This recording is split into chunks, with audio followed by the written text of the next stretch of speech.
We are here to inspire, inform, and connect a community of entrepreneurs. This is Business Rockstars. I'm Pat O'Brien. Matt Rizzetta is our rock star today out of Iona College, the Gales, right? That's right. Big basketball fan. We love that. He runs the N6A agency. What do you do there? So I'm the founder and CEO of N6A Agency. I run our company, handle all the day-to-day operations. Did you always want to be an entrepreneur? You know, I knew I wanted to be a leader in some capacity. I didn't know if it was going to be an entrepreneur per se, but always wanted to have some kind of a leadership role, whether it was in a business capacity or a teaching capacity. And, you know, sure enough, it turned out to be in a business capacity. Where do you think you got that? You know, it's funny because if you look at my DNA, entrepreneurship is not necessarily in my DNA. You know, I have the greatest parents in the world, neither of whom happen to be entrepreneurs. But aggression is? Aggression. I have a lot of energy, you know, in my bloodline. Right. My grandparents, hardworking immigrants, came to this country. And that's what 6A means, right? That's what it stands for. We, you know, funny story, Pat, being in the services business, when I launched our agency, you know, I was very young at the time, and especially in the services business, you don't really meet a lot of young founders, especially in 2009, 2010. Right. So you're like 28 then. Right? I was 26 when I started the agency. Yeah. And especially, you know, the economy very volatile, difficult to start a services business as a young entrepreneur. And I didn't know anyone. You know, I didn't have a pot to piss in. Like the point is, they'd say, well, who does this guy know? He's a teenager. And I didn't have many connections, believe me, at that time. And so I just tried to meet successful entrepreneurs from other services businesses who had made it and ask them for some advice. And almost every one of them told me when we named the agency, we should name it after the principal, after the founder. And if you look at some of the largest and most iconic agencies today, they're named after the owner. Yeah, Rubenstein, you know, Burson Marsteller, Reuter Finn, the list goes on. And I just said, you know, for an industry, PR, marketing, that prides itself on being creative, I didn't think that was the most creative thing to do, and I wanted to build a company that really stood for something. And my grandparents had a tremendous impact on my life, and I like the values that they represented, and that's where we came. Because Rizzetta sounds like a restaurant. It's an Irish name. So what was your first job? My first job, just working in my neighborhood. You know, I grew up about 20 miles north of New York City, just doing odd jobs, you know, gardening and things around our neighbors' houses. As I got into high school, I actually worked public access and had a sports talk TV show. I was trying to take your job. Obviously, didn't work out too well. and by the way, get in line for that. Well, sure enough, I joined the other side, the agency side down the road. Were you always interested in being an entrepreneur and doing? Yeah, again, I wanted to do something in a leadership capacity. After I got out of college, I actually got my start in-house for Sony BMG, where I handled a lot of the domestic PR and marketing for their international artists. And I wanted to be a sports agent. So I would work at Sony BMG during the day. You don't want to be a sports agent. Well, I found out that's how I turned out to launch N6A. Next time that idea comes by. So that was my story. You know, I got out of school, worked for Sony in the daytime, you know, music industry hours, 10 to 7 or whatever it was. I would race home, and I would represent basketball players and try to get them overseas jobs. And my goal was just to save enough money to turn the sports agency into a full-time gig. And then I found out quickly that the good guy doesn't always win. It's not a fair fight in the world of sports agents. And I found then when I ultimately launched N6A, a lot of those skills that I developed at Sony and as a sports agent were pretty transferable to media. You got to get the right player too, by the way. Yep. I came close a bunch of times, but you know, the deep pockets, deep pockets always win. So who are your mentors? Who's your favorite entrepreneur? You know, I don't know. I do have some entrepreneurs that I admire. You know, I think Steve Wynn comes to mind as one. Richard Branson obviously has done just an incredible job building a brand and marketing with the level of differentiation in that industry. That I don't think nobody ever says Steve Wynn, but you're right. There's a guy who. Yeah, I mean, he completely reinvented. You know, not Vegas. only. Yeah, absolutely. Yeah. You know, Steve Wynn. It's interesting because at the size and scale that we're at as a business now. You know, you come across challenges with regard to, you know, span of control. You know, now we're up to 40 people. It's down to really trusting, you know, we have an amazing senior management team and manager level staff, and it really comes down to trusting them and delegating and making sure people are in the appropriate lanes. So Steve Wynn, you know, wrote the book on how to scale and handle span of control. So I really admire him for that. What was the worst job you ever had? The worst job I ever had. So I worked for a school district, Yonkers School District, just north of New York City, right before I went to college. And the people there were great. You know, to this day, I stay in touch with a lot of them. Phenomenal people. But it was a paper filing job, and you know, somebody like me is wired the way I am. I just couldn't get through it. So But they're all learning experiences, right? If you're smart. Taught me about patience. Taught me about discipline. It taught me about pecking order and org charts. And you know, you talk about starting at the bottom. It didn't get much lower than that. When you look at the Elon Musks of the world, what do you think? Steve Jobs, obviously. You know, there's incredible innovation coming out of you know, their companies, and of course, you know, their ideology, and you know, I have a ton of respect for them, certainly on an entrepreneurial level. You're into a lot of things. I'm just going to knock them off here: technology, consumer, entertainment, cannabis. Cannabis. Yeah, we rolled the dice a little bit there, and professional services, healthcare, and financial services. Cannabis would be the new one, and I have no thoughts, positive or negative, about it, except don't drive and run over me. But I would have thought that would be the hottest thing to get into right now. You know, it's funny, Pat. It is. I mean, it certainly is becoming more popular, and you're seeing agencies that 3 or 4 years ago would have laughed at cannabis prospects. Certainly now, trying to be opportunistic about it. You know, we were fortunate. I mean, we had built a nice agency and scaled our business to the point where we could afford to take a few risks. Cannabis was one of them. AI, artificial intelligence, was another. Certainly. Cybersecurity was another. So those are 3 bets that have paid off for us. We've had some that haven't been as fruitful, but those are certainly 3 categories we're proud to be in. What's the culture around your company? So our culture is really rooted in a bunch of things. It begins with, we have 2 different, we have 6 taglines, 2 of which really define us. One internally is compete and care, and I think that's really the defining motto for our internal culture. Are there T-shirts for all these? We have everything. Oh, okay, all right. We have an Embrace the Pace one about working fast. In fact, being a basketball guy, our Embrace the Pace logo, our Embrace the Pace tagline, there's a college basketball team. You know, when I did a Google search on this a month or 2 ago, and there's a college basketball team that took Embrace the Pace from us. And I said that was our tagline, and we actually started talking to the AD, and we're going to be doing some stuff together now. That's jointly. funny. Yeah, that's good. But compete and care is really the fabric of our internal culture. And look, the reality is we're a media agency in New York City, the most competitive media market in the world, and everybody who walks through our doors as an employee, as a team member, needs to be competitive. But at the same time, we like to balance that. That's where care comes in. You know, with teamwork.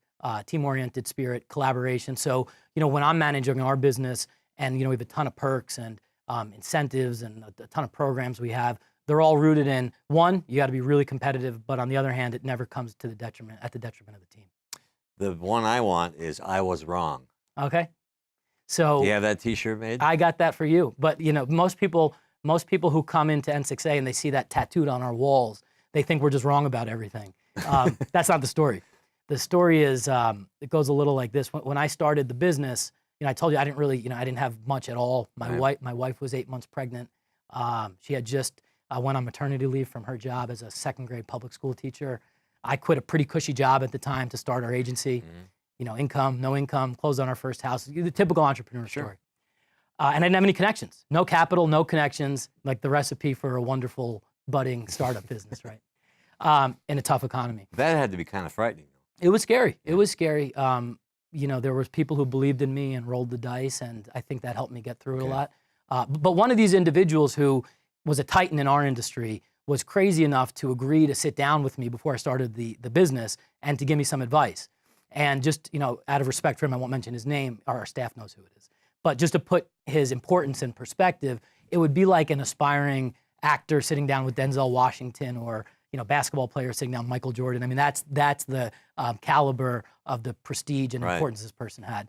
And he sat down with me. I gave him my whole pitch. I said, look, I'm a first-time entrepreneur trying to start an agency. Here's my business model. Here's what I want to do to drive innovation and differentiate ourselves. You know, you think this thing's going to work? And he looks at me straight in the eyes just like this. He said, Matt, I have no doubt you're going to be a successful entrepreneur. This business is going to work. He's like, but you brought me here for my honest opinion. My honest opinion is don't start the agency now. You know, you're young, 26 years old at the time.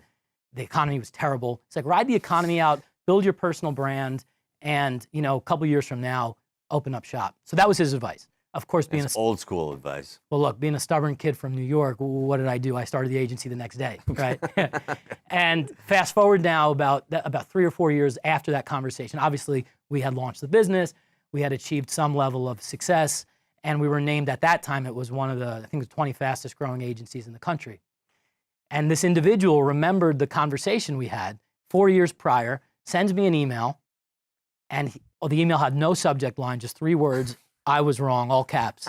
And that's kind of the chip on our shoulder that we like to carry. I'll be wearing that t-shirt. Yeah. We are here to inspire, inform, and connect a community of entrepreneurs. This is Business Rockstars. I'm Pat O'Brien. Back in a minute. We are here to inspire, inform, and connect a community of entrepreneurs. This is Business Rockstars. I'm Pat O'Brien. Matt Rizzetta is our guest, and a good one. He runs the N6A agency. Now, you came up with the sabermetrics from what? So it's funny, as an entrepreneur, especially as a father of 3, it's difficult between being an entrepreneur and a father of 3. It's always difficult to get time to myself. So I go on a little sabbatical. What's that, by the way? What's that? Time to yourself. Yeah. Well, I mean, trust me, it's few and far between. Yeah. So every year between Christmas and New Year's, I go on my sabbatical where I go on a road trip with my alma mater, Iona, and their basketball team. Right. And I remember about 4 or 5 years ago being introduced on one of those road trips to this concept of sabermetrics and how the coaching staff would look at sabermetrics to optimize performance according to who was playing in certain shifts at certain times in the game. And I thought it was just a really cool concept. I wasn't familiar with it before. By the way, that's why you see computers in huddles now. Go ahead. That's the sabermetrics, yeah. streamlining sabermetrics. So yes, I just thought it was a cool concept. I thought to myself, well, I wonder if I could somehow apply that in a business context and bring that to our business. At that time, our business was scaling to a point where we really needed some kind of measurement system and data in place to evaluate performance. And ultimately now, several years later, that's become the fabric of our measurement system to determine things like performance reviews, promotions. We have some great competitions and incentives. We've sent people all over the world to places like Bali and Paris, and somebody just got back from the Amalfi Coast, and to great events like the Super Bowl and Sundance and Ibiza, all as a result of performance according to this sabermetrics model system we have in place. So tell me about the industries that you work with. Let's start. Which one has changed the most? Obviously, technology, Sure. right? Well, yeah, I mean, at a broad level, certainly the technology landscape from when we launched the agency in late 2009, early 2010, is completely different. Mm-hmm. When you look at subcategories within technology, artificial intelligence right now is exploding. Cybersecurity is exploding. The data space in general has evolved significantly from when we first started. On the consumer side, we represent restaurants, we represent transportation, hospitality companies, and all in their own way have really transformed, significantly. I mean, certainly from an innovation standpoint, there's a lot more innovation. There's a lot more dependence on technology, on automation today, pretty much across all those categories than there was when we launched the company. How about financial services?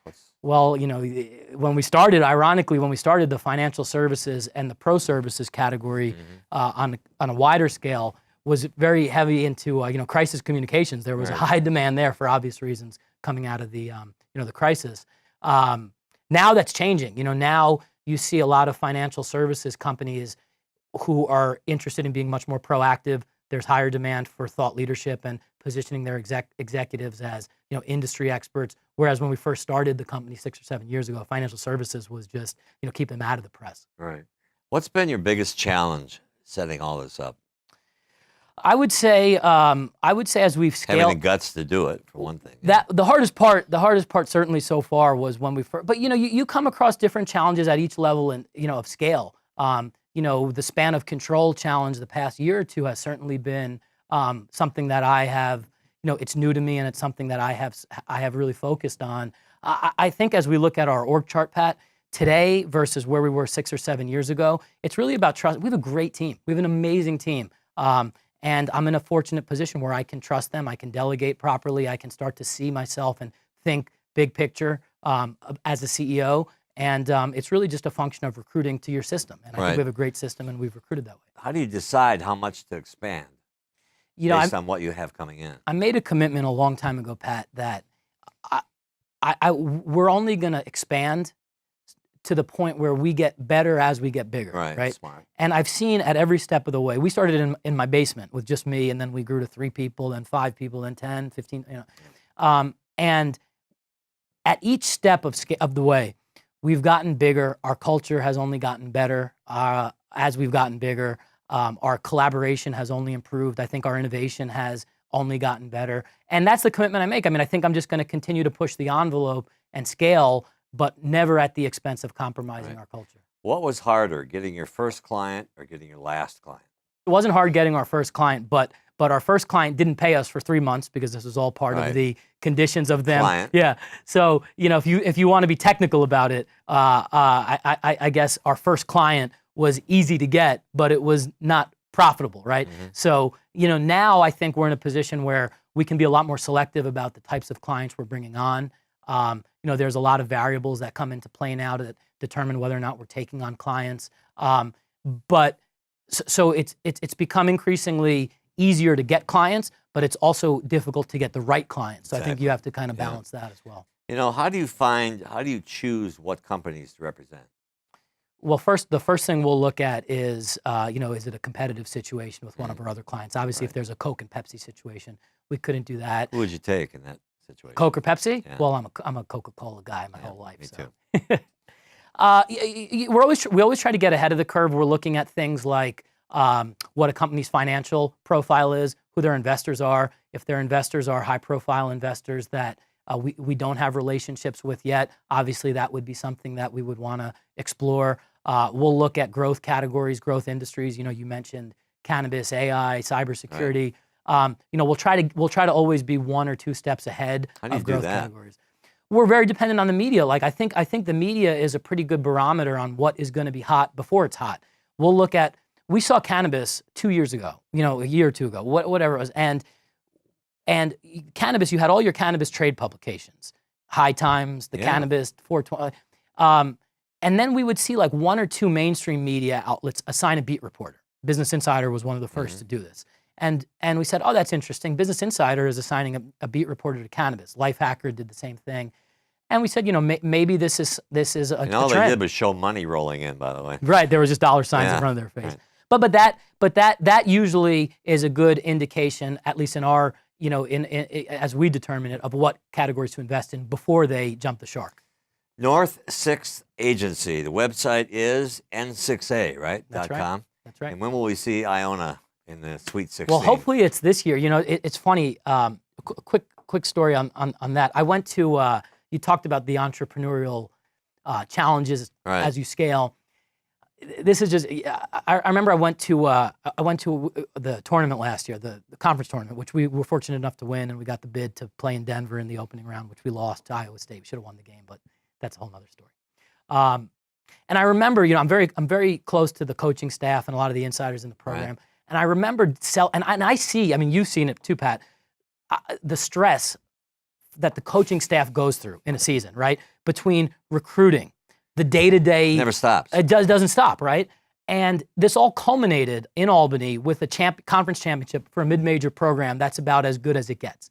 And I remember being on the floor, and the team is celebrating, they're dancing, and I went over to one of the coaches who just looked very, matter of fact. Right. And I said, you guys just won the conference championship. You're going to the big dance. Right. Aren't you happy? And he's like, no, not really. He said, I'm happy for our guys. This makes me happy. And he looked at the guys. He's like, for me, I'm already on to the next game. Right. And we're game. And I actually think that sums up the entrepreneurial journey better than anything, because when you're in the heat of the moment, you don't always enjoy it. You enjoy the moments for your team. You don't always enjoy them for yourself. Hopefully one day you look back and you do it. That's the Mike Krzyzewski look. Yeah. You don't look. Matt, thanks for coming Pat, in. appreciate it. All right. Thanks Good very to much. see you. Likewise.